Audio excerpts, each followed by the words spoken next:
Welcome, everybody. We're going to get started here in about a minute. And tonight's a really special show, kind of the grand finale of our program here. We've got Lincoln Gergar, who channels higher self, and Glen Ryan, who is a really well-known quantum biologist. I'll just give a little backstory here for the people who got here on time. One of the highlights of my time in Sedona was the night that Lincoln and Glen got to meet over at a mutual friend's house. And we were outside for, probably 6 hours, 5 hours, something like that, talking all through the evening about all things consciousness, divinity, science as it relates to that. And it was just so fascinating and so much fun. And for me, it was the genesis of awareness ascending. I thought, how special is it to have two people on seemingly different sides of the aisle talking about these concepts and integrating them, and how important that is for people that see themselves as predominantly spiritual or predominantly science-based, and that these things are not mutually exclusive. And so that was a really inspirational moment for me. And so tonight is that sort of a circle back to that, where we do this in the Zoom platform rather than face-to-face. But thank you both, Lincoln and Glen, for coming on to do this Latch Spiritual Science Roundtable. Hey, we're on the same wavelength. Yes. Yes, we are. Yes, we are. Well, speaking of wavelengths, where I'd like to start the conversation is around DNA. And Glen, every time I sit with you, Glen, I learn about more DNA tests that you've done, which are just so fascinating. But can you talk, maybe just give folks a primer a little bit on sort of the electromagnetic concepts, the electromagnetic properties of DNA, without being overly long-winded, but just give us a succinct primer on that, and also possibly, if you can, scalar properties of DNA. Wow, you don't ask for much, do you?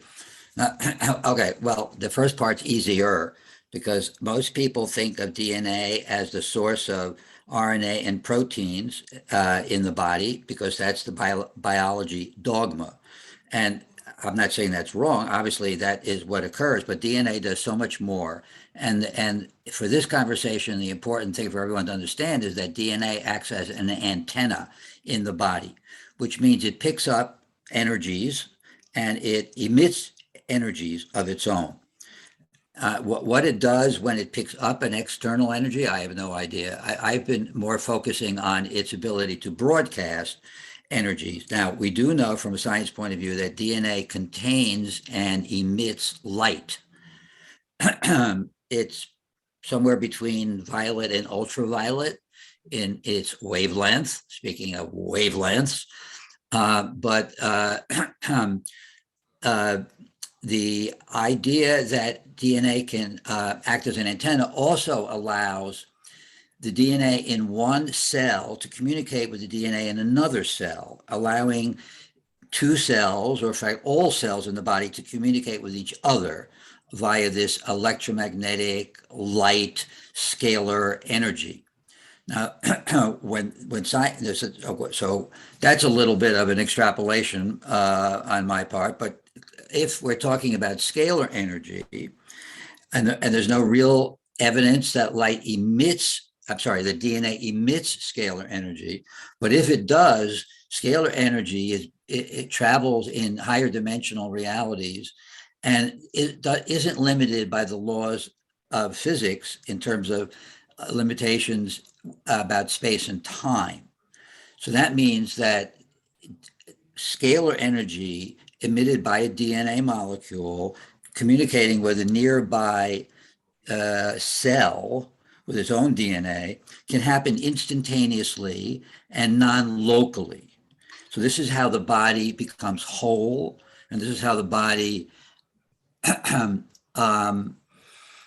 becomes healthy, when all of the different components act coherently, like in an orchestra where everyone's in tune. So those are very fundamental concepts to DNA, and we can go on and on from there. But that's an important part. Now, since you want to talk about scalar, I should say that there's a scientist in Germany who has hypothesized that the DNA emits not only light, but also scalar energy. And his name will come to me in a second. It's a Constantine Male. Yeah. Constantine Mile, right. And I'm an experimentalist. So when a theoretician tells me, well, theoretically, every molecule emits scalar energy because, let's get a little technical, because of the type of vibrations that occur inside every molecule between all the atoms and the chemical bonds that make up a molecule. These vibrations can be either transverse or longitudinal. Sorry, that gets technical. It can be either this way or this way, and one generates an electromagnetic field and the other generates a scalar field. So in that sense, all molecules generate scalar energy. But Miles seems to be obsessed with DNA, as I am. And apparently you are too. I don't know about Lincoln so much, but we'll find that out. What makes DNA unique is its quantum properties, which is another whole topic you didn't even ask about. But because of this magical helical structure, and because of its higher order structures, that means this little string, the string with two strands that make up the string, right? Well, that string, if it's so long, and then you just drop it on the table, it's going to collapse into a form, a three-dimensional form, a blob. That's a technical word. And that, if in certain situations, that can be a higher order structure. It could be a blob, or it could be a very organized structure where the strands kind of wind themselves very intentionally around a hole. And that form has been discovered in biology to be a toroid. So a toroid has a higher order three-dimensional structure beyond the helix. It is exactly the shape that allows DNA to act as an antenna. And toroids are really cool and interesting, and I could lecture about toroids for an hour. So, okay, so that's my spiel in a nutshell. Lincoln, input? Go ahead, Glenn. No, I was going to say, I'm asking you for your input. Oh, yeah, there's some interesting things that came into my mind as I was listening to you. First, just to comment on the last thing that you shared, when you talk about the helix structure of the DNA, and then when it's left or put in place, it creates a toroid shape, that mimics the chakra system. So the chakra system has this helix design as there's two channels on the right and the left side of the chakra, but they crisscross. And if you've ever seen, drawings, ancient maps, and the caduceus, they crisscross throughout the chakras. And that's that communication structure through the human psyche on an energetic level, a non-physical level. But then also you have the aura, and this central channel through the aura creates the toroid shape. So the central channel opens up the aura and it creates like a donut. So there's a hollow tube moving through the center, and it opens at the bottom and also at the top. And then through that central channel is where this higher dimensional energy comes in, possibly scalar energy. I don't know enough about it, of course. Well, let's talk about that. What for everyone else, what he's talking about is the Ida and Pingala, which are the two snakes that spiral up the central channel. And the central channel is called the Sushumna, and it has other names depending on your religion. But yeah, so that's the concept. So So the central channel, well, let's talk about that because that's something of interest to me, and that's where the conversation went. So you're saying, so from an anatomy point of view, the spinal cord, ends at the neck. So I've always wondered what happens to that caduceus spiral, which if it ends in the basal part of the brain, just ends. So then what happens between that ending point in the neck, which I guess would be the throat chakra, and the crown chakra? Because what's in between those two chakras is just gray matter and white matter called the brain.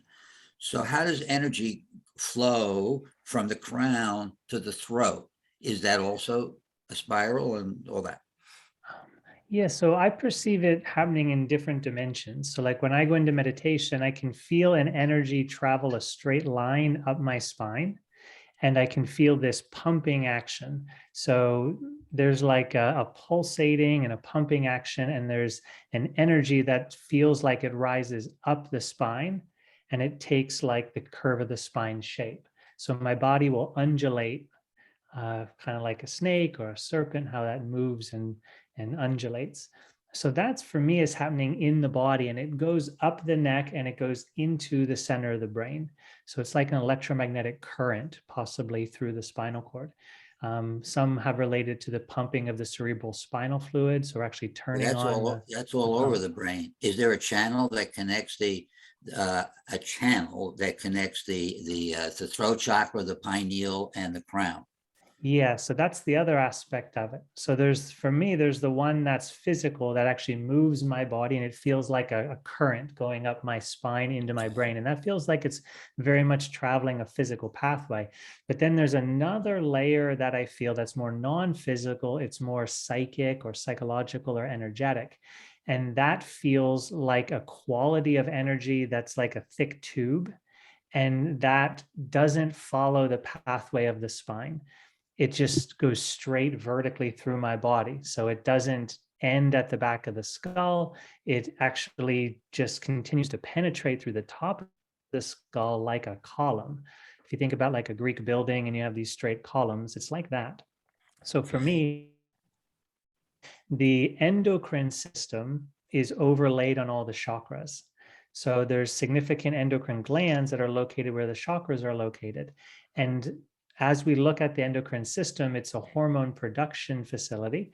So the endocrine system essentially makes instructions that then tell the different organs what to do. And that's akin to our psyche telling the body and telling our reality what to create.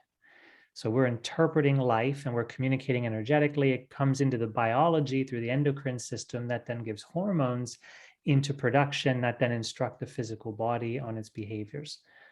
In addition to that, there's the biochemistry of the pineal and pituitary gland, which are also located along the central channel. So that's how I see them connect. I see the central channel less like the nervous system and more like a multidimensional bridge between non-physical reality and the endocrine system.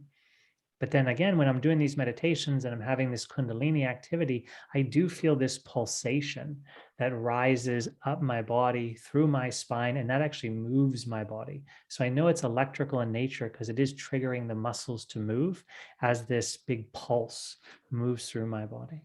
Could it be It a sounds pressure like wave?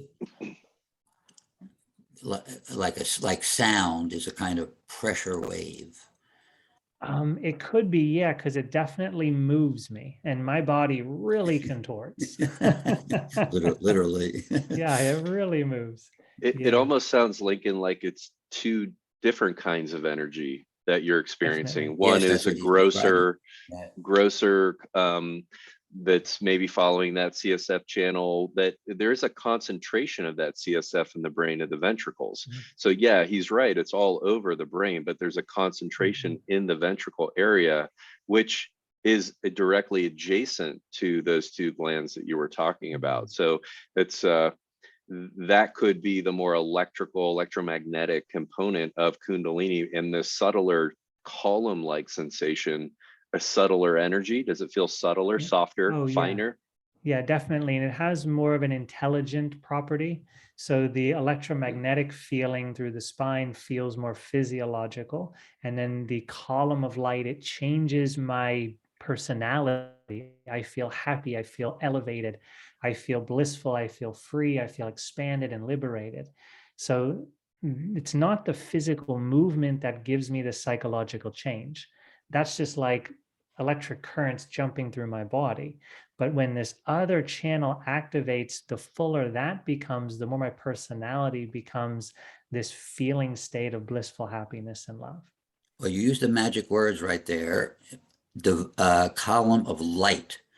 So would it be accurate perhaps to say that the grosser kind of energy is more electromagnetic and sound, whereas the subtler form of the energy is more like light? Because if it's like light, then light has quantum properties, and then we can use that as a bridge for this discussion. Yeah, I definitely think so. Because when I was listening to you talk about DNA, like I'm reminded of a principle that the universe is like a holographic mirroring structure. There's an old spiritual principle, as within, so without, or as above, so below. So for me, if I go deep into the physiology and I see the DNA and this electromagnetic and scalar property, how it has both of these different movements, that mirrors to me then this psycho-spiritual system that connects into the spinal system and the human endocrine system. So it has two currents that arise together, but they're happening in different wavelengths, different locations, multidimensionally. Well, don't forget, DNA also emits light. So if therefore DNA could be the source of both kinds of energies that you're describing. Yeah. And also for myself, when I look into someone's eyes, I see light coming through their eyes, and the light communicates information to me. Right. So by looking into someone's eyes, like you can see how awake they are, but you can also feel and see into their property of mind at the time, like what their personality, what their human psyche is producing as an understanding. Well, So I can, yes, I can look into someone's eyes and I can see if they're happy or they're sad, not by any muscular things, but there's different frequencies of light that come out of their eyes. And I don't know if other people can see it. From my childhood, I'm able to see it. I can look in someone's eyes and I can tell them about how they're feeling and what they're understanding in that moment. So I would think that's a non-physical property as well, clearly, but it's been in my physical vision my whole life. So I don't know if other people really see it like I do. Yeah. Wow, cool. So you use another magic word. So you talk, and then I pick up these keywords, and then I talk, and you pick up these keywords. So that's great. So let's talk about that four-letter word that you just used, mind, because if this energy that we're talking about, the subtler form of the energy that you can distinguish from the eye, is linked to the mind, then what would be your definition or understanding of the mind? And could you also distinguish between what I call the lower mind and the higher mind? Yeah. I also use that same vocabulary, lower mind, higher mind. So for me, the lower mind is what we've learned in this physical lifetime. Okay. So it's the understanding we've gathered through our experiences in the physical senses that the brain and the nervous system records, and it stores throughout the body as memories and also emotional responses. Right. So our human mind does use an emotional communication structure. And then the higher mind for me is, well, there's levels to it. That's how I experience it. So the higher mind for me is more of your genuine state of understanding. And there's many levels to this mind in my experience. So there's a quality of our mind that fills our consciousness, and we feel it like it's the aura around our body. And that aura is full of mental substance, which then also permeates the physical body and the chakras. So I experience myself when I'm like the witnessing consciousness, and that witnessing consciousness grows as an expanded field that's greater in size than the physical body. It's interesting, when I hear a sound, you talked about sounds, Glenn. When I hear a sound, I actually feel it moving through the space around my physical body. It feels like a wind. And I noticed this when I was like 16 years old for the first time. I had a regular job. I worked as a clerk behind a cash register. And every time the cash register would ding when you hit the button to have it pop open to put money in, I would feel this movement come through, and it felt like it would knock me over almost. And it was so odd. And I'm doing this, countless times a day whenever I'm at work. And I started really noticing that I was feeling the sound move through the space in front of me, and then felt like it hit my body. It felt like someone would, poke me with the sound every time the cash register bell would go off. Yeah, so for me, my mind is experiencing this. It's perceiving this movement beyond my body, and it's understanding it as well. So those are two types of mind, and I call that the lower mind, and then like the middle mind or the conscious mind. And then I have a super conscious mind that I perceive. And that would be like the higher mind above that conscious mind. And that I experience as an intelligence even beyond this feeling of my personal aura. And that intelligence is what I channel when I do this channeling higher self work. So it feels more like a universal consciousness that's above my crown chakra. And it also is permeating the space of the world, the space around my own personal aura. So for me, there's these 3 levels of intelligence. Okay, so you've got 3 levels of mind. I only have 2, so that's a little more sophisticated. And I could perhaps propose that those 3 levels of mind are related to 3 levels of energy. The lowest being the electromagnetic, the most dense, although it is energy, so it's not physical. It's part of the, well, now we're making a distinction between physical and non-physical. The mind is clearly non-physical. So the lowest energy would be the electron.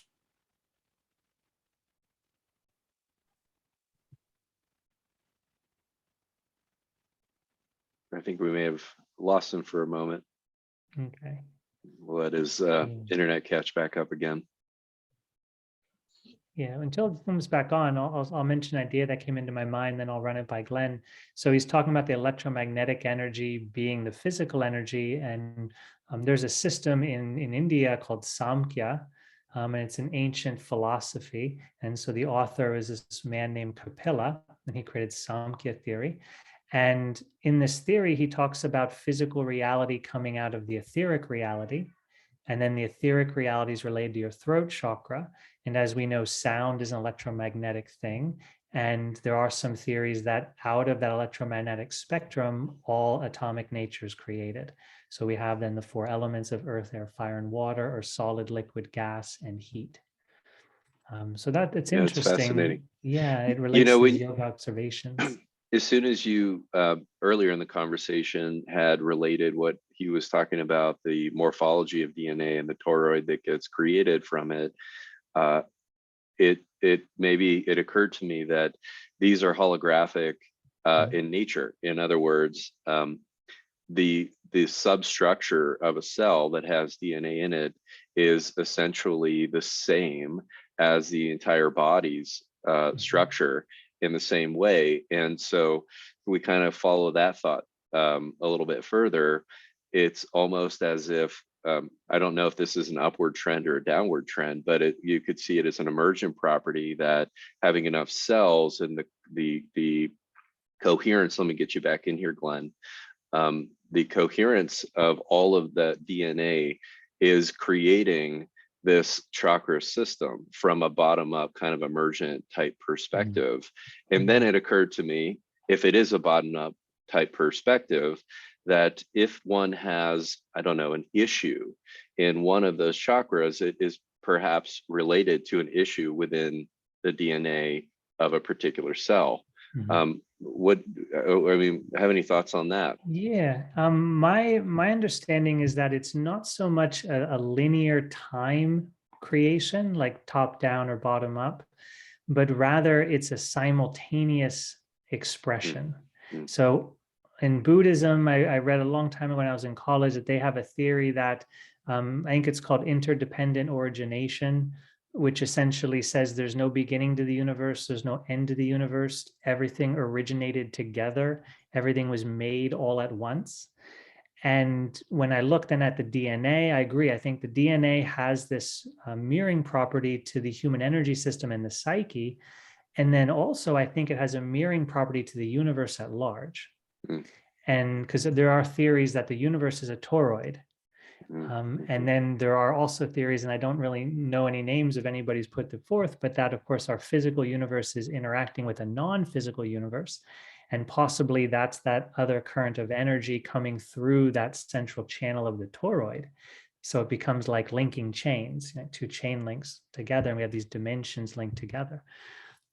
So in my experience, it would be possible, like you said, Jonathan, instead of it just coming from the DNA and then relate or changing the structure of the personality and the chakras and the body health, I would suggest that a change in any of these areas creates a change in all the other ones. Right. So it's mirrored everywhere on all even scales. in our environment. Yeah. So we're constantly receiving information from our environment, and that's changing our psyche and it's changing our physical bodies.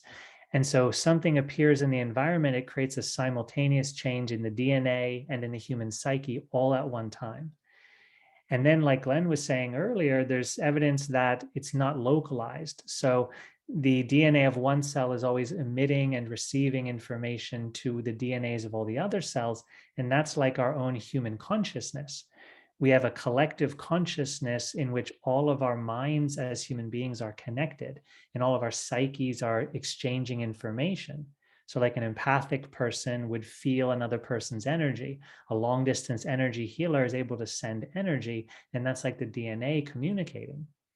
So essentially you have a universal intelligence and essentially a consciousness manifesting as a linked up organization of these different helix and toroid structures. Yeah. It's way more complex than what I was suggesting. Yeah. And a lot more integrated. One of the things that you hear bouncing around in spiritual circles is the 12 strand, theory. I was going to And ask Glenn about that. Yeah. I'd love to get Glenn's take on that too. But I remember talking to you specifically about this at one point, and you were telling me that you can see how many strands are activating, and these are non-physical strands that are interrelated. Can you speak more about that? Yeah. So my experience when I look psychically at this is we have 2 strands of physical DNA, but then we have 10 more strands of non-physical DNA. And as human consciousness evolves, our physical reality, the matter, raises its vibration and then incorporates another level of non-physical energy into its physical experience. So when I look psychically, the information that I perceive is that a 3rd and 4th strand will appear physically as the earth and the material plane raises its vibration to incorporate the next level of non-physical energy. So it's like we are ascending biologically and expanding the biological container, our material energy, into more non-physical energy. And that's the material universe evolving into these higher states. But when I look at people, I can see that sometimes they do have more than 2 strands of DNA activated, and that's usually reflected in their consciousness. And if they're operating in a non-physical reality, at the same time they're operating in a physical reality. This would be like an empathic person or an energy healer. Someone who's consciously aware of and interacting with non-physical energy would then have a corresponding activation of that DNA by adding 1, 2, or more helixes. So examples of someone that would have 3 or 4 strands, they would exhibit like Claire phenomenon, that kind of thing. Yeah, and consciously. When I look at it, it gets really bright. These non-physical strands appear very bright when they're more consciously interacted with. Like the person knows they live in a non-physical reality and they understand more of the principles of how non-physical forms work.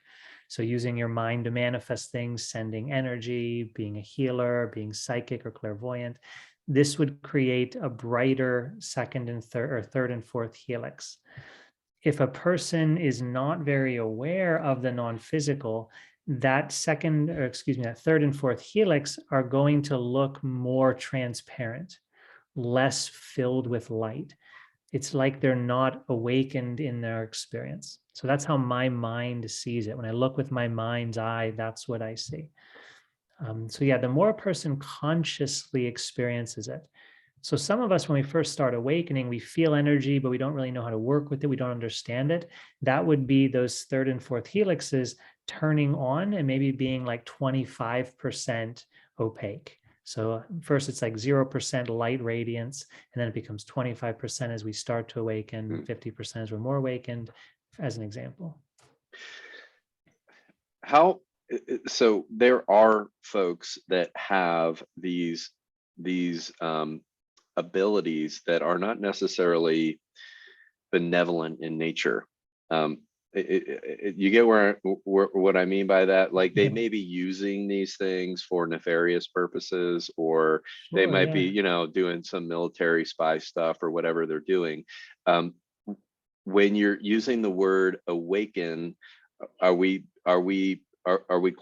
describing awakening as just these characteristics awakening, or are we describing their level of consciousness or their? No. Do you get what I'm saying?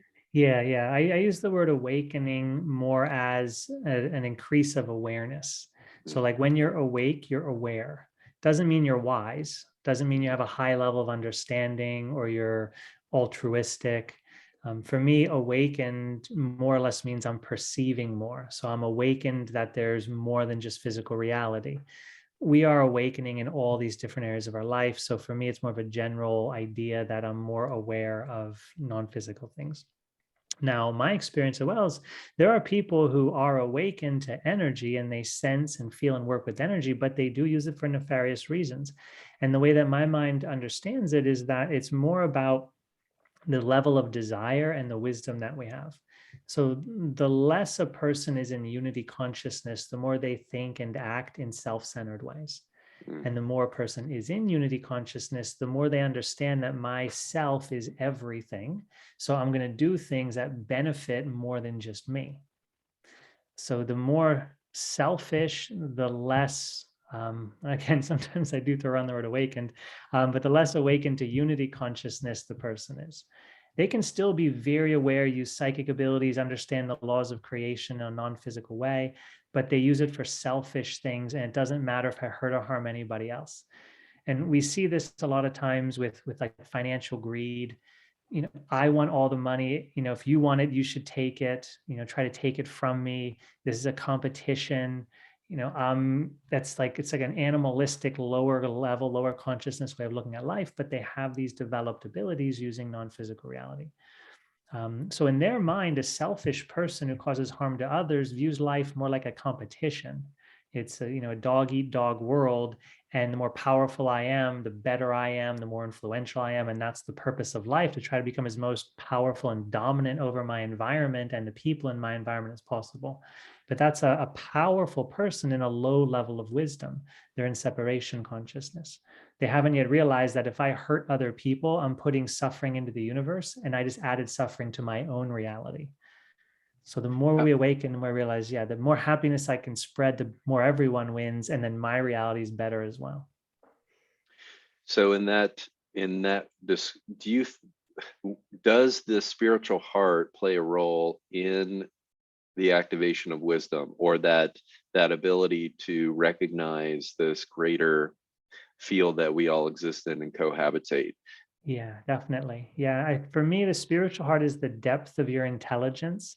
It's where you tap into that primordial wisdom that you are God consciousness, projecting yourself into a human experience. So like Glenn and myself and you, Jonathan, we were all talking about these levels of mind.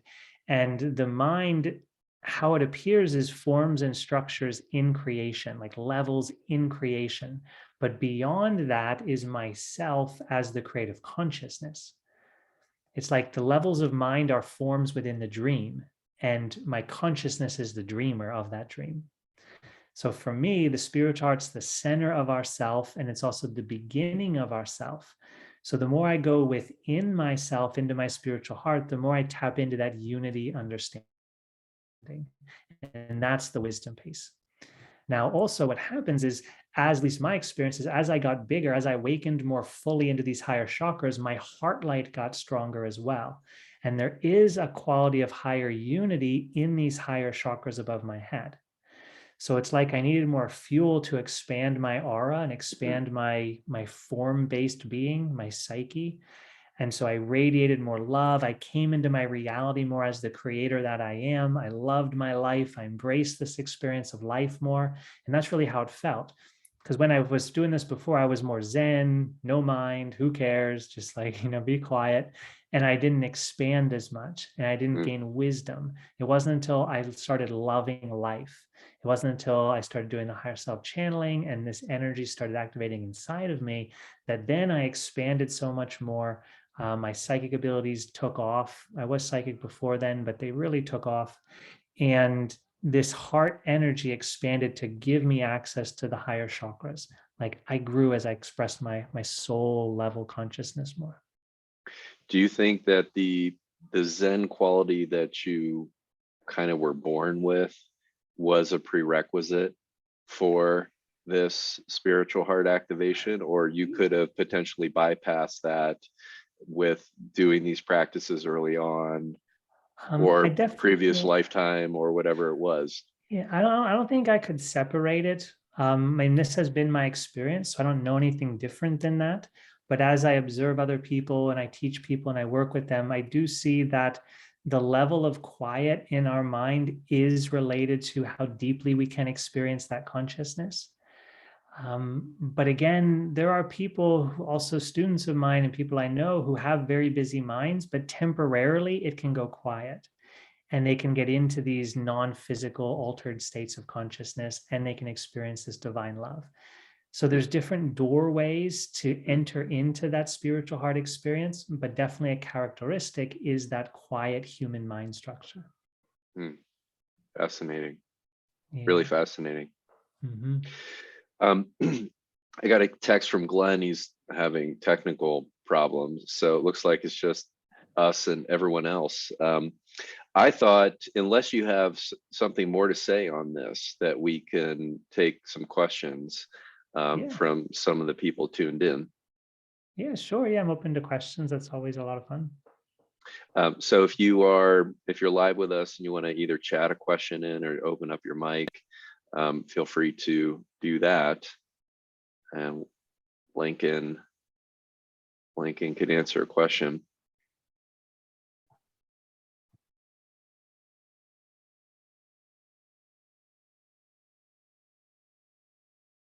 Yeah, Mark's got a question. Hey, Mark. There we go. Let me unmute. Hello, guys. Good to see Mark. you. Howdy. My question relates to the scalar energy and all these electrical energies and these devices that we've all come to somewhat love and know, whether it's the Biocharger and now Ra's scalar medbed, whether these can help induce some of these states or assist with this light energy, maybe not so much the spiritual heart energy, but at least assisting with the DNA moving toward maybe a third, fourth strand opening up. And I know it probably depends on the person too, but with your experience, your limited experience, Lincoln, what can you offer that, might just elucidate more on what these technologies have to offer, those that are dear to your heart and those that maybe not be so dear to your heart? Yeah, sure. I'd be happy to, Mark. So part of my experience is that any type of change in any part of ourselves influences changes in all the other parts. So these physical devices that generate electric energy or scalar energy or quantum energy, they are affecting change within us. So it's going to register in our psyche as psychological changes. It's going to create health changes, and it can create like the catalyst for spiritual awakening. To my knowledge, we haven't found exact frequencies that cause or spark a spiritual awakening, but we have found frequencies that change the body, the mind, and the emotions. So we can change the physical structure with these different devices. And that is a prerequisite to spiritual awakening. If we look at any of the ancient systems of spirituality, we're going to see that cultivating a healthy state of understanding, being, compassionate and caring and honest, learning confidence and trust, these human personality traits are an important part. Also, of course, like every school of spirituality has physical components. So there's diet, sometimes there's fasting, there's meditation, there's yoga, there's ways to care for the human body, there's breath work. So my experience is you can't separate anything from anything else. Everything's interconnected. There are different devices that I've used, and one of our friends, Yos, has one of them, and you have one of them too, Mark, the Therify machine and the Quantify machines. So these, I believe, create, quantum energy. They create this plasma field. And when I've used that, one time within 5 minutes, I went into this pure mind state. So I was just laying on the table the first time I was testing the device, and those frequencies from the device like deeply put me into a meditative state very, very quickly. And then I found myself in this field of just pure, clear space. It felt like it had no distance, no boundary, a distant white wall kind of perception, like a clear space and then white around it. And so it was in this like pure mind state, a causal dimension. And the device definitely was a catalyst for that. Now, the second time I used that machine, that didn't happen. And so I'm not going to say that the frequency of the device caused it, but I am going to say that while I was using that device, it definitely influenced it in a very strong way. Okay, thank you. That was one of my fun ones. Yeah. Yeah. Yeah. So I think these machines are very valuable because we're also learning that our body is not just made from chemicals. So much of our science is chemistry based, and now we're learning that our science should also include electromagnetics and these other frequencies that Glen was talking about. And we're going to discover devices that change these. So just like a person can put minerals and vitamins and different nutrients in their body to create a better chemical health, they can also put frequencies in their body to create a better electromagnetic health, maybe a better scalar health. I don't know if about it, but that is going to help the quality of our life. And that's going to also help with the ascension process and this human awakening experience. Have you found any favorite recipes with the Biocharger? I don't know if you've experimented anymore. Honestly, it's been a few months since I've been in front of the Biocharger, and I've been so busy that I haven't really done what I wanted to do, which was write down the different frequencies and feel how they're working inside of me. I've used maybe about 10 frequencies, 10 recipes rather, on the machine, but it's been probably 3 months since I've sat in front of the machine. I'll just hold tight. Okay. Yep. Thank you. Yeah, we'll get there. Thanks, Mark. Do you think, Lincoln, that there is a limitation for how quickly someone can ascend? In other words, if they did everything right, that there's a maximum speed or a maximum potential that they could reach within a particular lifetime, that there is some regulation on that? No, I don't think there's any laws or rules in the universe in terms of how fast someone evolves. I've heard experiences. I have some friends, even one of our mutual friends, she had a sudden awakening after a surgery, and she went from like 0 to 100. All of a sudden she was, feeling energy everywhere and a column of light coming in her crown chakra. The first time she tried to meditate, even the first time she heard about meditation, her mind went completely silent. So this was like a quantum leap. This was a huge jump for her, and it was a very sudden awakening. Now, years later, I think it's been about 5 years, she's still working to integrate all of those experiences. And I would say for her, almost all of them are integrated, and now she's expanding into new experiences from that place. So you can jump really quickly, but then your human understanding has to catch up with what's happening. For myself, my awakening was very gradual, but it was consistent. So I dedicated all of my free time once I learned about spirituality when I was 18. Like I meditated all the time. I would read all the time. Any free moment I had would be dedicated to these things. And this created within me a strong movement of awakening. And I did have some great sudden experiences in meditation or like knowledge when I was reading and learning things. but my overall awakening was very consistent and spread through time and gradual. It wasn't like this other friend of ours who was very, very sudden. So I never had to catch up. I had a little piece integrated, another little piece integrated, but it was consistent because I was so devoted to this. I don't think we can determine how the awakening is going to happen. I think we can only decide what we're going to put into it. And then there's this whole other factor, like with our friend, that we couldn't, like she didn't really do much of anything. There was a higher intelligence that created it with her. Like she had just had surgery, she's laying in the hospital bed, and she thinks, okay, what am I going to do here for the next few weeks while I'm in the hospital bed recovering? I might as well learn to meditate. And she got a book on it, and the first time she tried it, her mind shut off and she started perceiving other realities. So there was definitely a higher intelligence part of her and the universe at work. And I think these are things that we can't control personally. Even myself, I read my first spiritual book the day after my high school ended. It was the day after it ended, and that's the first time I came across knowledge that really, really meant something to me. And I started meditating that same day, and it was like some other intelligence had it planned that way. That I was going to go through my whole high school career, my whole high school life, and then as soon as it ended and my college life, my adult life began, like I left behind a part of my conditioning and I was stepping into a new phase of my life. I began it with this spiritual knowledge. So there's definitely a higher intelligence at work that no one can control, predict, or determine. Glenn, is that you?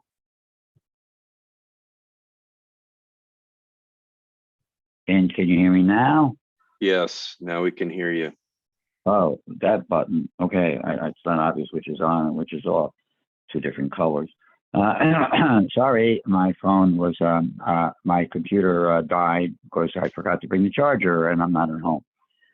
Okay, so so in this context, I'd like to ask Lincoln, what physiological change, what are the physiological or even energetic changes that accompany the ascension process? Are we moving from a lower form of energy, like I was trying to say before it got so rudely interrupted, between the three kinds of energies that exist in the mind?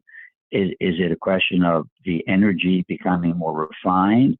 And what happens in the body? There was an Eastern philosopher from India who said what happened. What he described the electricity in the body as a polarity reversal. That means anything that was positively charged becomes negatively charged, and vice versa. I thought that was really cool. What's your understanding of that process? Yeah, I've never thought of it or looked at it in terms of a polarity reversal. Just that never idea came across my life before now.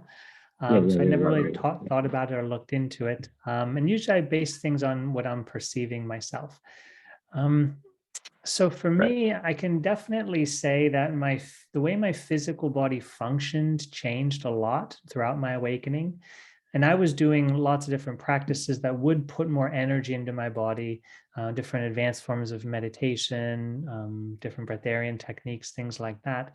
So I did notice that, first off, my health became really powerful, really healthy. I went for a period of maybe 12 or 15 years without having a single cold or runny nose, anything like that. And then I had one because I went running during a really cold day where it was very windy. And then I caught a chill and had a little thing that day. But then after that, I went like another 5 or 6 years without anything. So definitely the immune system changes. The sound of my voice has changed. When I go back to where I'm from, and this happened a number of years ago, my family, my parents and my brothers, they would ask me like, why are you talking different? It's like, I don't know, it just kind of happened. So I do a lot of channeling, which changes my vibration, but our voice carries a signature of our personality. So my experience is as I changed how I understood life, my voice is going to change as well. So it's going to carry a different frequency. So those are probably the two biggest changes. My hunger was different. You know, I can go hours without eating and I might feel my stomach is turned on and hungry, but I don't get tired. I don't feel any drop in my energy. It's very rare, maybe once every 10 years, where I'd feel like I have to take a nap during the day. In fact, I can't remember the last time I got tired during the day. So the functioning of the physical body changes. Immunity, energy, digestion, sources of food, the sound of my voice. I think I look pretty young for my age. So, I think that energy keeps us looking young, as well as, other things we do in our lifestyle. Plus low levels of stress, naturally come with a more meditative lifestyle. It's Glenn and Lincoln. This is a question for either of you to take. You mentioned the immune system, your immune system changing. I did a training once, and Glenn, this will make sense to you because you have a biowell, Mark, you have a biowell, but I did a training with Raja Narayanan.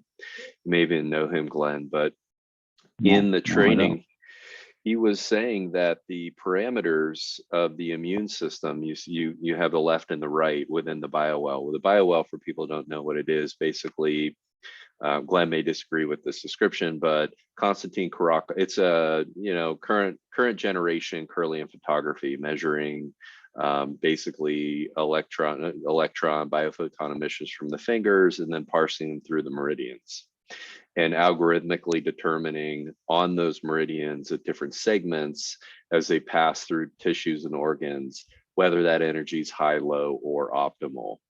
And he was telling me that the left and the right, I don't remember which is which, but one being the innate immune system, the other being adaptive immune system, you can determine how well someone is deeply sleeping based on how robust the one of those channels is, and that we are receiving non-physically while we're in deep sleep, basically upgrades to the immune system, where like a software upgrade, like an update every single night that you're getting deep sleep, that this is information communicated into the immune system somehow through sleep.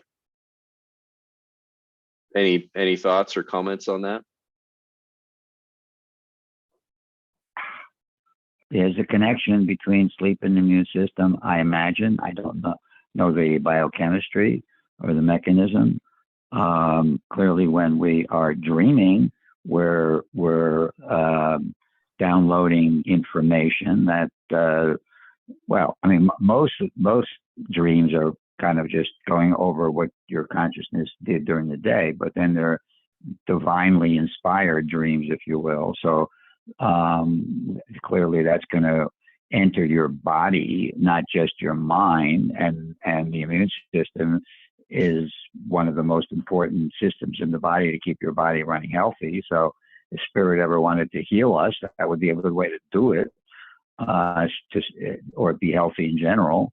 So yeah, I mean, it's kind of my 2 cents. Mm-hmm. For myself, sleep is like a rebooting time period. So I'll wake up the following morning, and on many levels, it feels like the day before didn't happen, like the influences didn't carry over. And so I imagine that's also related to what you're talking about, Jonathan, with the immune system, that there is this recharging, this cleansing of old stressors, this cleansing of old chemicals, and then an integration of all these new chemicals. So then physiologically, our brain and body is going to feel renewed. And for me, that carries over as a psychological feeling of well-being.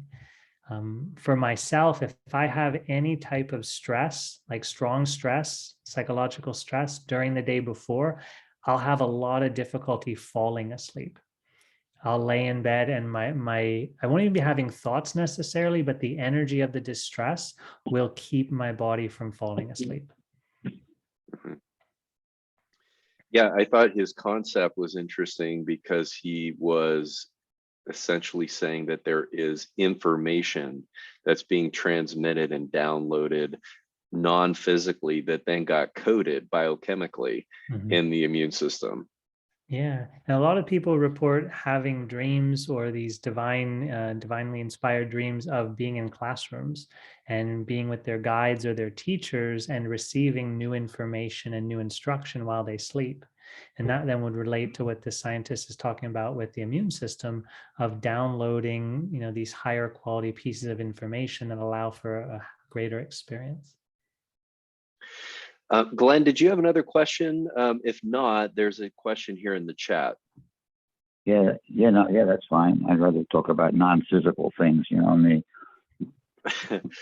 So the question in the chat is, we hear of yogis being able to recreate, remanifest their bodies at will.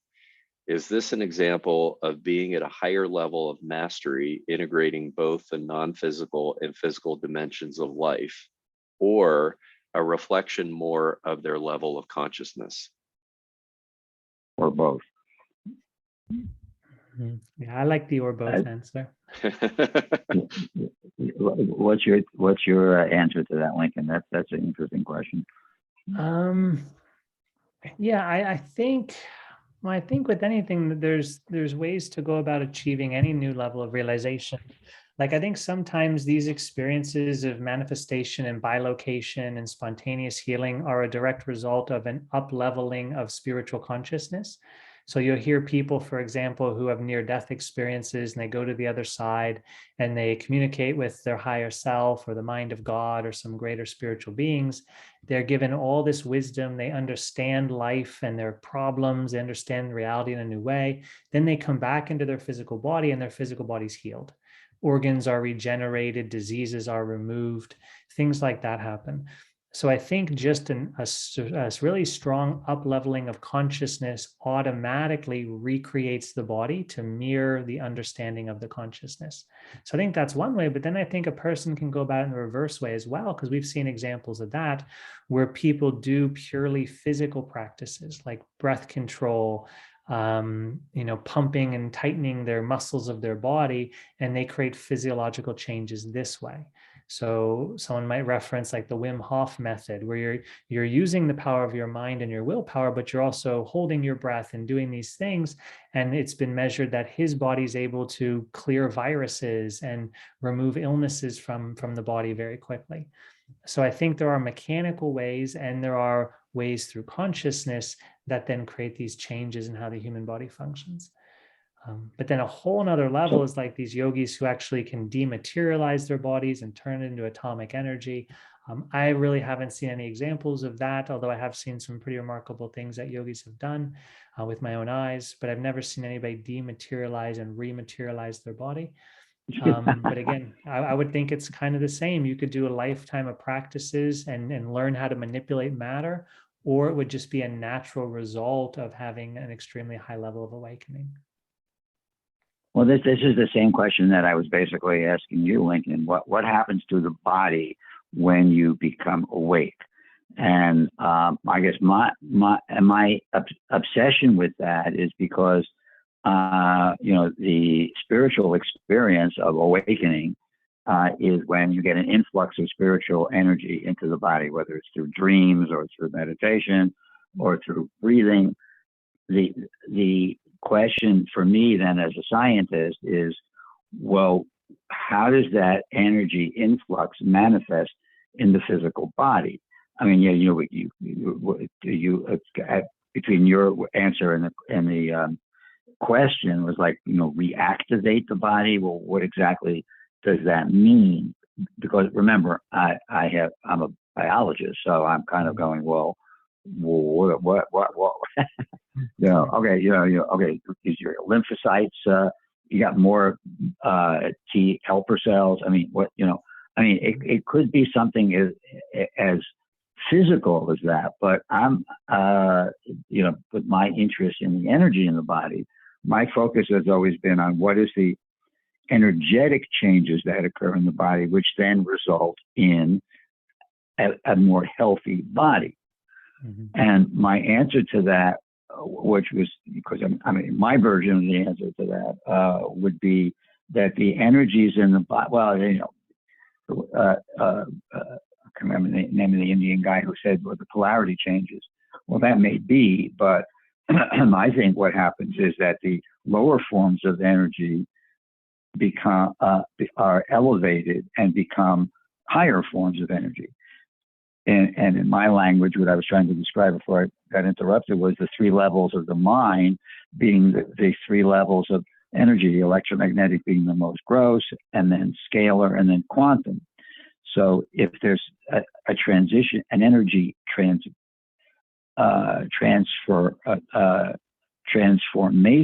in the body, it would go from electromagnetic to scalar. That would be the first level of raising raising the energy, raising the quality of the energy. Okay, right. So then I think as a scientist, well, okay, well, what does that mean to go from electromagnetic to scalar? Because your body functions clearly at the electromagnetic level because everything in the body is in the brain and the nervous system, right? So to function at a scalar level, as I said earlier, would mean that the scalar energy would function at higher dimensional levels. So if you have more scalar energy in your body, then you would have to have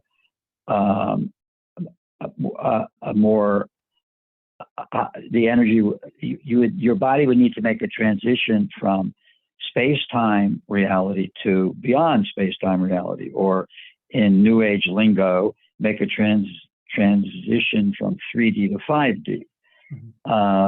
Which is part of the question for you, because Yeah. you're Okay. aware of the three different bodies, like the physical body, the astral body, which I consider the Yeah. emotional body as well, and then the causal body. Do you consider that the astral dimension is made of scalar energy, the physical dimension is made of electromagnetic energy, and then the causal dimension is made of quantum energy? So instead of the physical body becoming different, when we awaken to scalar energy, we awaken to perception of the astral body? Oh, I like that. Yeah, well, perception, that's one of those buzzwords that I got to pin you down on. But, well, I think it's more than how that would occur, yes. But in addition, or as well as a change in the perception, which is a mental or a mind thing, I'm trying to describe the energetic changes. So I like that model, and yes, that's what I was basically saying, that your consciousness, which encompasses all, goes from the electromagnetic body. Well, see, this gets complicated because the physical body doesn't go away. It's still there. The three bodies you just described are still there. And you're saying that we become more more aware, or you perceive it differently. Okay, that's one way to look at it. But I'm wondering whether the quality of those three bodies change as well. I mean, we just agreed that the physical body changes. You were just describing all your personal experiences. So yeah, okay, that changes.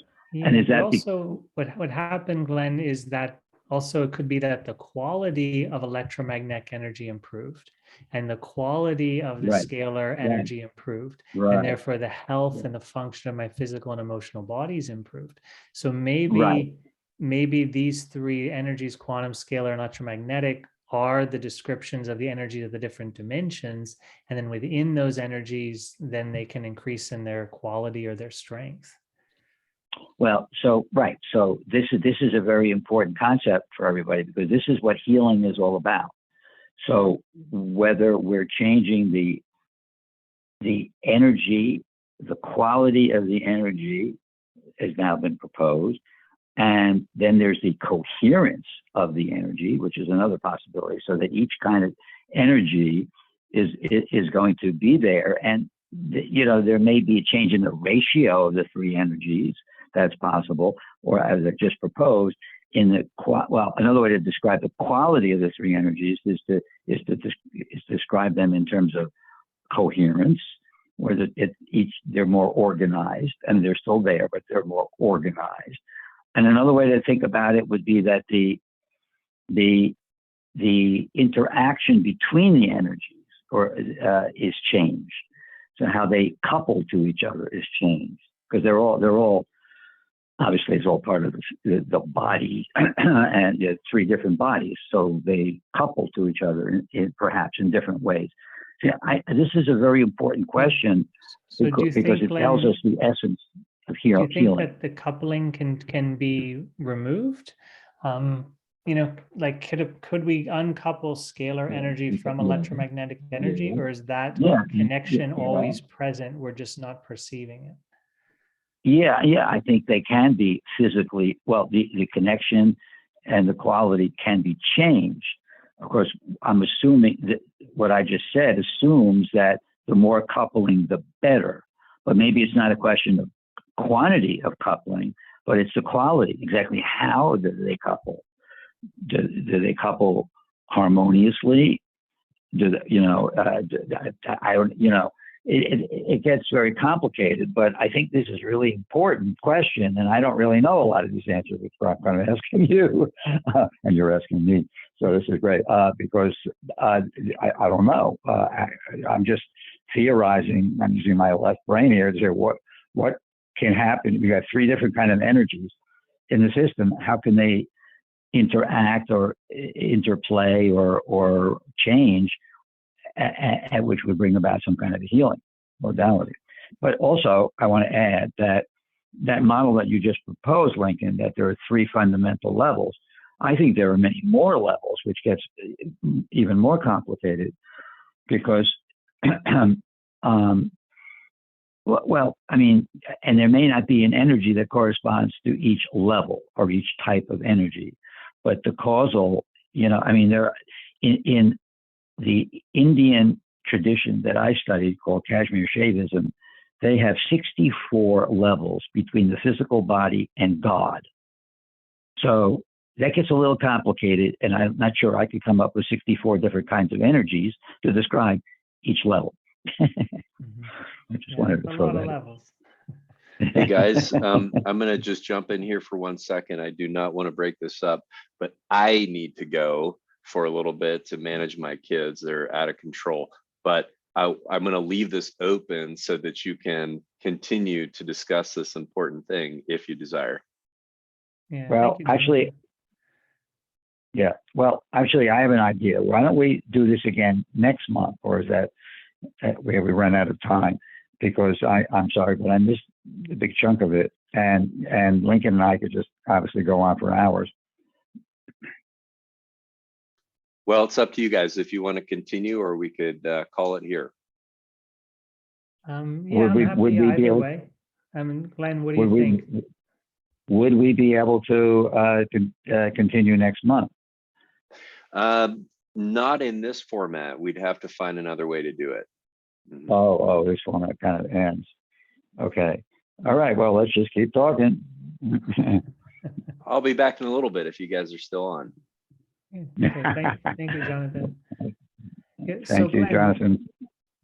Yeah, Glenn, I'm real curious about the 64 divisions, because I know very, very little about the, what's it, Kashmiri Shivaism? Shaivism is the Indian religion where they worship Shiva. Shiva, yeah. Okay. As their god. Yeah. They're called Shaivites, but Kashmir Shaivism is the religion, if you will. And it's been around for, like 10,000 BC or something ridiculous. And God knows where they got the information. But of those levels, beyond the physical, 3 of those levels are the mind, for example, and they give them different quality. One is, intuition, and one is memory, more basic thing. And then they have, I'm trying to remember all the different levels now. So then they have, so the big split, the level, as you go up these levels, they become more subtle. And then you reach this split where between the physical and the non-physical. And that's called Prakriti.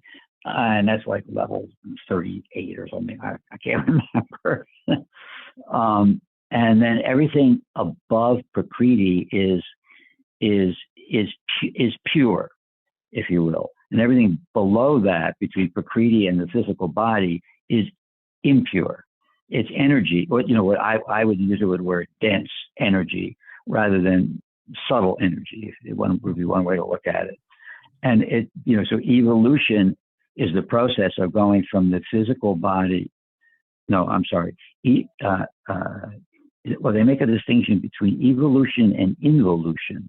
And evolution is when you go from the physical body up to God, and involution is when you go from God down into the physical, which is an interesting. I mean, it's a very sophisticated system. I've been studying it for years, and it's the most sophisticated system I've ever seen. I can send you some literature if you like. Yeah, this is very interesting. So have you thought about how you would place electromagnetic energy and quantum energy and scalar energy into a model like the 64 different dimensions they have? Yeah, well, that's the problem. I run out of energy because if the okay, so let's start with their model. You have the physical. All right. So the level, I guess what you were calling the astral level, and causal, they don't use those terms at all. What the level above the physical has to do with the senses. So the physical senses are physical, but it's the energy of the sense that is the level of just above the physical. So when you're talking about sound, it's not the sound, but it's the, more like you were saying before, it's the perception of the sound. It's the energy behind the sound. So if it's a word, it's not the physical properties or the physical vibration of the word, it's the mental and psychological energy behind the word. Which is kind of hard to even put in words in itself. But I think the way that I could describe it is that you have your physical body with the physical sense organs, like your eyeballs and your eardrums. Exactly. But when you meditate, for example, or when you have an out-of-body experience, there's something that happens called the withdrawal of the senses, where we actually take the energy that's passing through those organs and we reclaim it and we draw it back inward into a purer state of non-physical perception. So for me, my physical sight then becomes the sight of energy, of the non-physical dimension, and the physical hearing becomes the hearing of non-physical reality. Touch, taste, and smell, for me, all absorbed together into a feeling of energy, a feeling sense. So it's like feeling the energy body, feeling the passing through of energy into my energy body, which would be like ingesting it, but then also sensing the energy field around me, which would be like the skin sense of the physical body. So there is a substance that creates those senses, and there's an energy that creates the senses or associated with the senses. In the case of sound, it's acoustic energy. In the case of sight, it's light energy, etc. So those are all gross forms of energy. They're not subtle. So to move one notch above the physical light that's entering the eye and leaving the eye would be to move to scalar light. And that's probably what they call the very first level above the physical. And then so that's fine. And then the problem that I have is that there's 63 more levels, and I don't have an energy to associate with each one of them. So what if you would try grouping them? Like, say there's 64 levels, and like you said, 38 and below are gross. So what if they're all electromagnetic? It's just that these are 38 different qualities of the physical reality. Okay, great. And then there's another grouping that's scalar and another grouping that's quantum. So, and they, as I was describing, they make this distinction when you go above Prakriti into the subtle domains. And then, see, as you keep going higher, you do get to a level. The top three are the levels of divinity, shall we say? And I have no idea what kind of energy to call that, because I don't think physics has a clue about the nature of divine energy. But yeah, okay, that I have to go back and look at the model because that makes a lot of sense. Between Prakriti and the top three are several more layers. I can't remember what they are, but all of those levels could. I mean, it's really hard to make parallels here with the physics because I mean, the quantum. It could be the quantum up there, but now physicists are talking about beyond the quantum. So and then we've got these fields that make fields, and there's fields that make matter. So you're talking about maybe a Higgs field, which is the most fundamental kind of field in physics. So that might be the top three, maybe. I mean, I don't know. I mean, this is, and physics keeps discovering new fields and new particles all the time. So it really never ends. And maybe when they get to 64, they'll stop. Yeah, it's an interesting question. Yeah, it's fascinating. Yeah, one thing I love is how we can look at these ancient systems of knowledge and find parallels to what we're validating now with our scientific instruments and our scientific theories.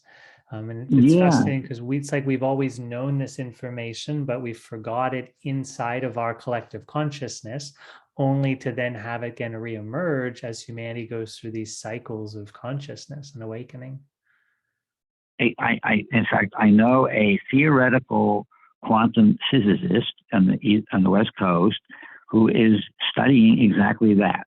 He's a devotee of Kashmir Shaivism, and Swami Muktananda was the one that really put Kashmir Shaivism on the map, and he is a disciple of Muktananda. But that lineage still exists, and I mean, most people who follow a spiritual path don't want to go into these kinds of concepts to the level that Kashmir Shaivism does. I mean, it's a very, very complex system, and people just go, well, okay, you've got 64 levels. Okay, that's all I need to know. But this guy is a theoretical physicist, and he is working on the mathematical equations that describe the three highest levels that I was talking about. And I mean, that'll take him a whole lifetime or maybe several lifetimes. But he's trying to come up with a whole new mathematics that would describe the reality up at that highest level. Divine. That's fascinating. Yeah. So beyond those top three levels, is there like a type of Godhead that is beyond creation and responsible for creating? The top. Those are three aspects of God. Like, for example, they describe the male and female version of God in the system is Shiva and Shakti. And Shiva is the stationary, stable foundation, and Shakti, being the female, being the female version, is the kind of energy that moves throughout the universe. And Shakti then manifests all things in the universe and permeates all things in the universe. Rather than Shiva, Shiva kind of stays behind in heaven, if you will. And Shakti comes down and then becomes a more dense, splits and becomes a more dense energy, and then the energy keeps splitting and becoming more and more dense as it goes down into the physical. And so even that whole process of how Shiva, they have a very elaborate description of how God becomes Shiva and Shakti, and how energetically it happens. It's incredibly sophisticated. But I keep saying, well, that's nice to my colleague who studies this stuff, at the highest level. And I'm going, yeah, but I'm obsessed with the lowest level. I'm obsessed with how the body goes from the physical to the level just above the physical, because that's the transition that everyone needs to make on the planet. I mean, a lot of people have done it. Okay, true. If you meditate, blah, blah, blah. But that's the most first fundamental thing that human beings need to learn how to do. And maybe we'll stop killing each other and cheating on each other, etc. So that's why I'm obsessed with this business of how does electromagnetic energy become scalar energy in the body. Mm-hmm. Yeah, and have you found any ways through your experiments to change electromagnetic into scalar? Great question. Oh God, let's see. I gotta think about that. No, I really have not. But you theorize that it's possible, or do you see them as two independent? Because they do move in different ways, as you've described. Right. So they're both there all the time. So it may have to do with the coupling between them, because I mean, it's not even obvious from my limited engineering point of view here. Is you got two different kind of energies, and it was actually Tom Bearden who spoke a lot about how the two energies intertwine, and in fact he described them, like we talked about in the beginning of the conversation, as like the Ida and Pingala. They're like they just spiral around each other. So therefore, it's the coupling between the two. And I have done some work with each of these energies independently. And all I can say from my own work is that when you combine the two, it has a much more profound effect on the body, because I measure changes in the biochemistry and molecules and stuff. So that when you combine the two, then you have a synergistic effect on the body. So then the question becomes, well, how do you combine them? And what's the best way to combine them to have the strongest effect? I haven't done that type of research yet. Yes. Okay. So you see them more as like a partnering and a pairing. Now, I know with the meditation practices where you work with the Ida and the Pingala, you're trying to awaken a third energy, which would then go through the Sushumna. So do you think in you're theorizing that the quantum energy would be a third energy awakened as you bring scalar and electromagnetic together? That's right. That would be the if we have, again, it's another triad system. So the Ida and Pingala would be the electromagnetic and scalar, and the quantum would be the central channel. Mm-hmm. Yeah. Exactly. Do you know the work of J.J. Hurtak and the Keys of Enoch? I've never read the book. I've met the man in Sedona, but I've never read his book. No. You did? Oh, right. This might be an interesting meeting to bring you guys together. Oh, you met him, so I mean. Just to say hello. Okay. Yeah, nothing else. No conversations. Yeah, he's been presenting with Jonathan and Mark a number of times, so I had an opportunity to meet him there. Oh, I see. So he's been through the center. Oh, yeah, cool. Yeah. He was part of a symposium that I was part of last year, and then he gave another presentation at their office one time when I was there. Well, yeah. So he basically channeled this. The story is that he was taken up into a craft and downloaded all this information, and he came down, and somehow or other, I have no idea, he remembered it all and wrote it all down. And the book is full of all kinds of very complex, esoteric concepts, including a lot on DNA. But he describes five different kinds of energies, divine and radiating from the Sushumna. That's why I'm bringing this up, because in his model, it's divine energy which comes down the Sushumna, not even quantum energy, but the highest form of energy comes straight down the Sushumna to the base of the spine, and then radiating from that column of light, as you described it, is four other more subtle levels, and that would be a good thing for both you and I to go over together and see if we could make sense out of it and interesting. and put it into our own language or whatever. I lectured on this once, and I don't even remember the names of the 5 different kinds of energy, and culminating with the electromagnetic. Yes, culminating with the electromagnetic. Yeah, because in my system that I teach and other ones that I've came across, there's earth, air, fire, water. I use those elemental terms. And then there's ether, which is the 5th element. And all of those are from the throat chakra down, and those relate to the material forms. And then above that would then be the third eye and the crown energy in the chakra system.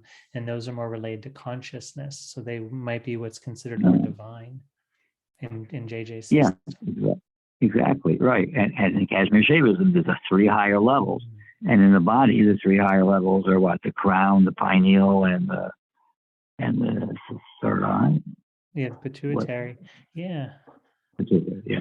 Right. Exactly. Yeah, so go ahead. Sorry. Go ahead. Oh yeah. A lot of these maps, in my experience, are very similar. There's lots of similarities we can find. It's just different cultures and different times use different examples and words to explain them. But essentially, we're all trying to study the same structure. We're just looking at it from different times and places. Exactly. There are some scholars that actually, try to draw parallels between physics and these ancient traditions. And I find that work very fascinating. In fact, my ex-wife did exactly that. That was her area of expertise, and she uncovered some really cool parallels between modern physics and ancient traditions. It's a really interesting subject. It's very heady. It's very, you really have to understand the physics, let alone the spiritual traditions.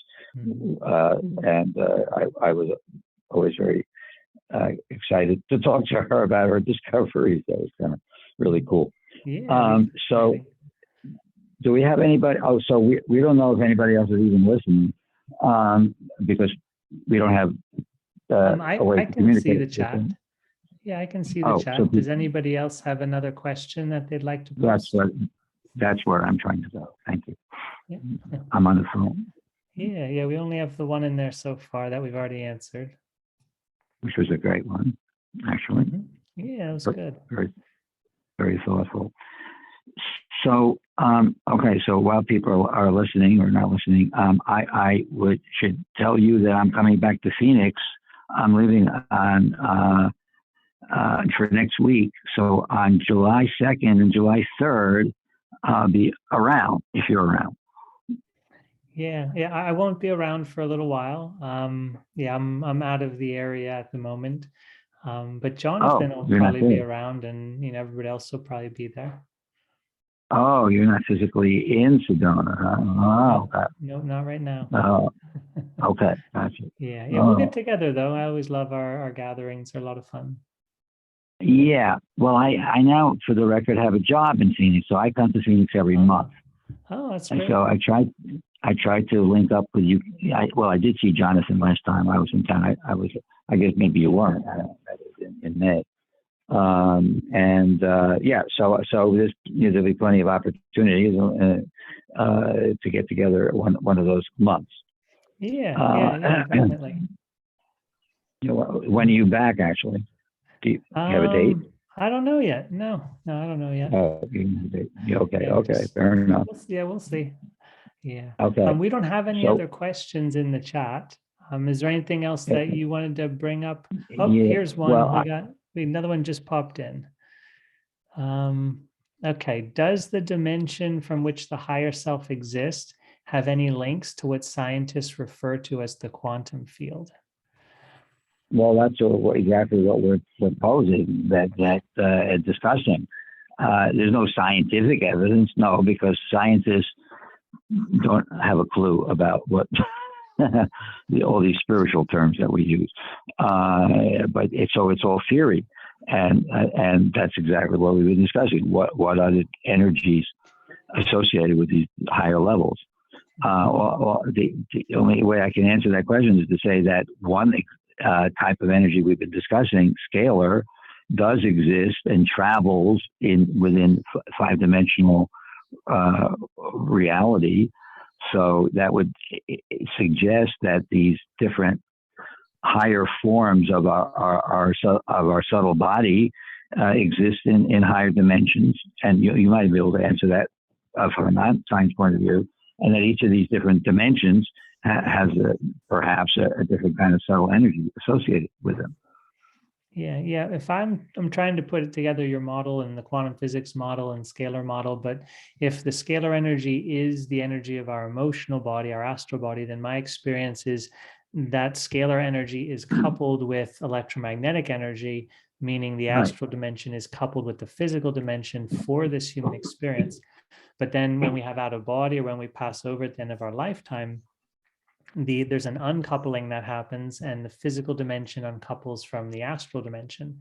So we still have an emotional energy system and an emotional body of light, but we've dropped the physical body of dense matter. That's very interesting. Yeah. So on that point, hey guys, Welcome back. so glad you're still here.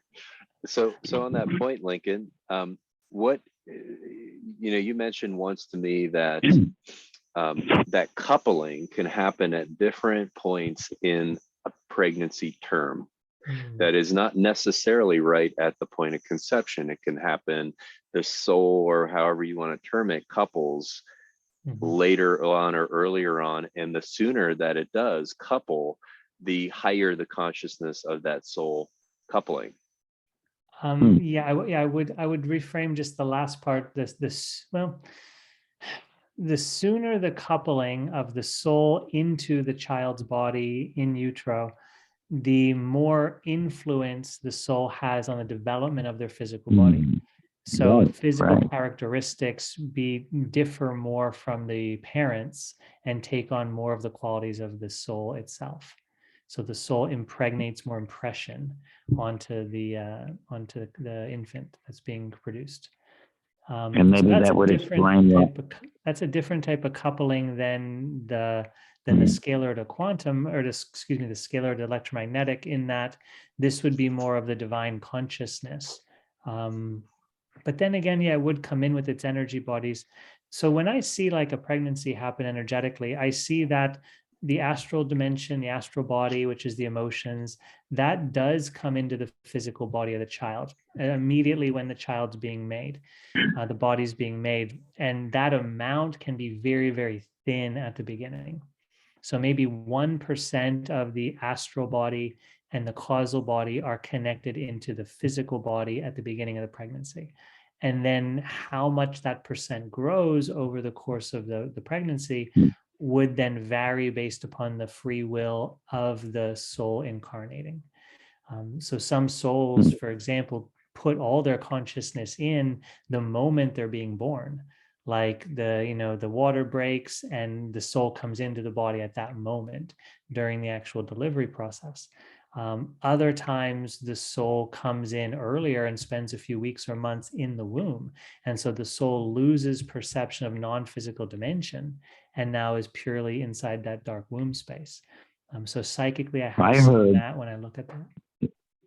Oh, interesting. I heard that the soul can enter the body. I guess you're saying not necessarily, as soon as the nervous system is formed in utero. Yeah, and I see it can happen even before then, because there is like an electrical intelligence in the first two cells, the zygote and the sperm, that creates the child, the embryo and the sperm. So because there's still a current of energy in a physical form, the soul can impregnate itself onto that. Well, okay. It's fascinating. That would be very early. You saw my son, like, I guess a month ago or something like that, who was at the time 3.5 months old, something like that.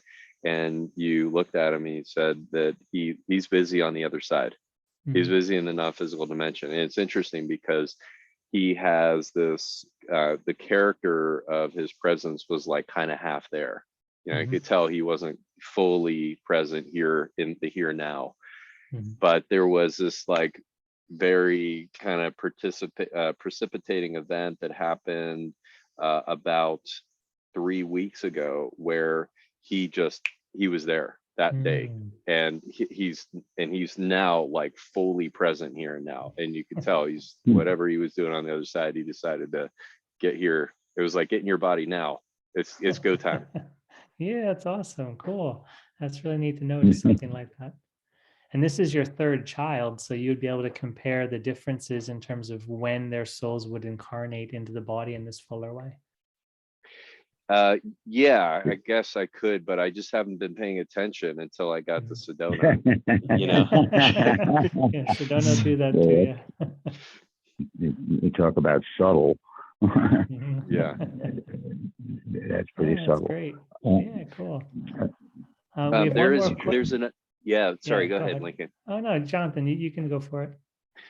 Lincoln mentioned additional strands of DNA. Can those come and can they come on and offline, or do they stay activated once they first opened up? Go ahead, Lincoln. Use my psychic vision. Well, looking at it psychically, they pretty much do stay online once they're activated. So once they light up sufficiently, they do turn on. But the brightness can increase or dim. But basically, once they're on for the rest of a person's life. And for me, the experience we're having subjectively is mirrored in the physical chemistry and the energetic chemistry of the body, or energetic anatomy of the body. So sometimes we have a significant awakening and we have a lot of perception, and then we'll lose that. You know, we'll be seeing auras and feeling energy, and then it goes away.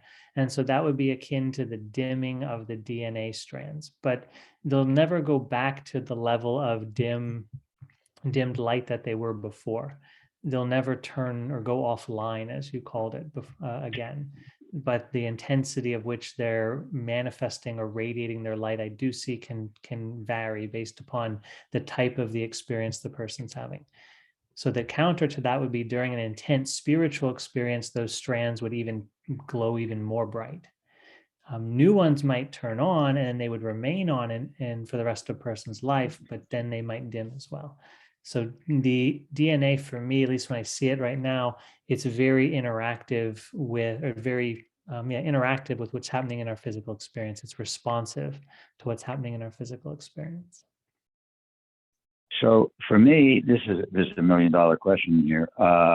The strands, the purported 12 strands of DNA, are clearly not physical, because DNA only has 2 strands, physical strands, and science has really no clue about what the other 10 strands are. So there could be 2 physical and 10 subtle etheric strands.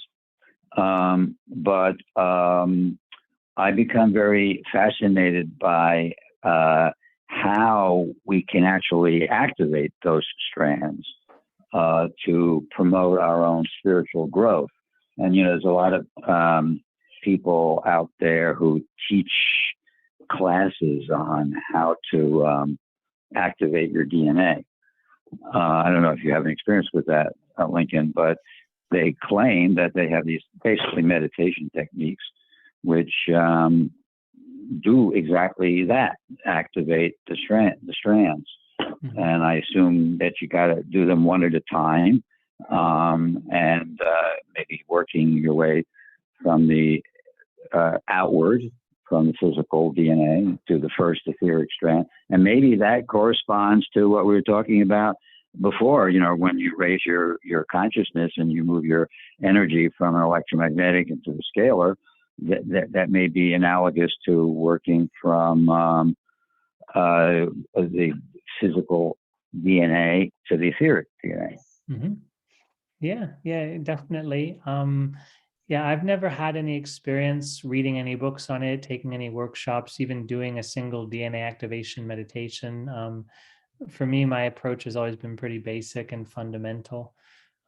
So I really don't know the different characteristics of, the strands or how a person would work with them. But yeah, I would imagine, like you, Glenn, that you would start with that which is closest to physical reality and then work your way up. And I would imagine that the higher strands are more higher in frequency or more distant from our density. And subtle, right? Exactly. Yeah. So Jonathan, to have that conversation, you need to have one of these people that do DNA activation, and then have a three-way conversation with the three of us. That would be kind of cool. That would be cool. Yeah, if you know anybody, Glenn, well, let's make it happen. Oh, I do. But I do. Yes. There's an interview with me. I can't remember her name now. Who she interviewed me about this very subject on her website. If I think of it, I can email it to you and everybody else on the call. But that was exactly what we talked about. The energetic nature of the strands and how to activate them and all that kind of stuff. It's really interesting stuff. But I unfortunately need to go because it's almost 11 o'clock here, and I really enjoyed this conversation, and thank you, Jonathan, for organizing this. I will. Let's keep in touch, and I think it's great. I think we did a good job. So thank you. Yeah, thank you, Glenn. Appreciate it. Okay, Thanks so guys. much, So we'll be in touch for sure. Okay. Okay. Bye. Good night, everyone. Good night, Lincoln. Good night, Jonathan. Okay. You've got the same time zone over there, Lincoln. So I'm sure you're starting to fade a bit too. Thanks so much for coming on and doing this. And Lincoln, for everybody that's still with us, is doing the last show of Awareness Ascending, and that is on Tuesday at his normal time. So everyone tune into that. I'm sure it's going to be awesome. Yeah, thank you, Jonathan, for that introduction. And I'll do my best to close this all out for everyone. All right. Thanks all for tuning in. Have a blessed night wherever you are, and see you soon. Yeah, thank you, everyone. Good night. Bye, everyone.